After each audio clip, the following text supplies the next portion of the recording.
अस्सलाम वालेकुम। क्या हाल है आप लोगों के? उम्मीद करता हूँ आप सब खैरियत से होंगे। तो वेलकम करता हूँ आप सबका मंशा टीवी पर। तो दोस्तों, आज की वीडियो में हम बात करेंगे कि कुल्लू उस्मान में दिखाई जाने वाले गोंचा खातून और अलाउद्दीन की मोहब्बत और इनकी शादी के बारे में, कि क्या असल तारीख़ में भी इन दोनों की ही शादी हुई थी या ये सिर्फ ड्रामे को इंटरेस्टिंग बनाने के लिए हमें दिखाया जा रहा है। तो चलिए चलते हैं और आज की इस वीडियो का आगाज़ करते हैं। तो दोस्तों, अलाउद्दीन बे वैसे तो बहुत समझ बूझ रखने वाले और हर मामले को सोच समझकर अंजाम देने वाले इंसान हैं, मगर मोहब्बत पर किसका जोर चलता है। अलाउद्दीन बे को मोहब्बत तो हुई, मगर वो भी एक ऐसी लड़की से जिसका वालिद काई कबीले का जानी दुश्मन है। तारीख़ का अगर जायज़ा लिया जाए तो तारीख़ में भी अलाउद्दीन बे की गोंचा खातून से शादी का जिक्र मिलता है। अलाउद्दीन बे की शादी के दौरान तो आप देख रहे हैं कि बनी गर्मियान ने फितनों का एक तूफ़ान खड़ा कर दिया है, मगर इस शादी का फ़ायदा बाद में सल्तनत उस्मानिया को ज़रूर मिलता है।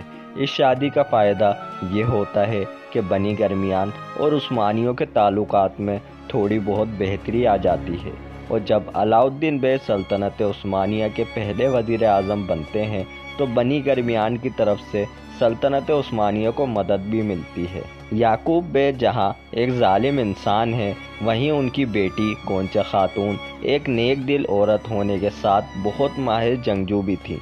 वो शादी के बाद भी बहुत सी मुहिमात में अलाउद्दीन बे के साथ रहीं, और जब अलाउद्दीन बे वज़ीर आज़म बने और उन्होंने गरीबों के लिए एक इदारा कायम किया, तो गोंचा खातून ही इस इदारे की देखभाल किया करती थी।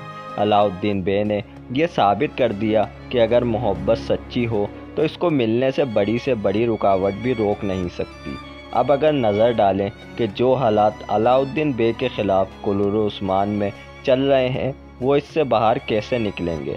एक तरफ इन पर अहमद के कत्ल का इल्ज़ाम है, तो दूसरी जानिब महमद बे और याकूब बे इनके जानी दुश्मन बन के घूम रहे हैं।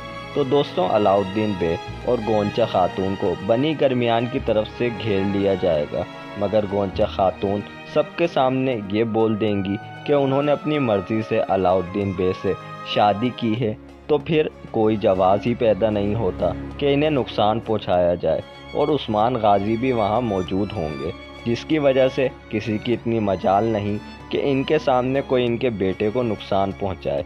हाँ, बाद में याकूब बे और महमद बे चाले ज़रूर चलते दिखाई देंगे ताकि अलाउद्दीन को नुकसान पहुंचा सकें, लेकिन वो लोग अपनी चालों में हमेशा नाकामयाब ही होते रहेंगे। तो दोस्तों, आज की वीडियो को यहीं पर इख्तिताम करते हैं। आप लोगों को हमारी ये वीडियो कैसी लगी हमें कमेंट करके बताना बिल्कुल मत भूलिएगा। वीडियो अच्छी लगे तो वीडियो को लाइक ज़रूर किया करें, चैनल को सब्सक्राइब करना मत भूला करें, और साथ बेल आइकन का बटन भी प्रेस कर दिया करें, और इस वीडियो को अपने दोस्तों के साथ भी लाजमी शेयर करें। हम आपसे मिलेंगे किसी अगली वीडियो में किसी और टॉपिक के साथ। जब तक कि अपना ख्याल रखिएगा। अल्लाह हाफिज़।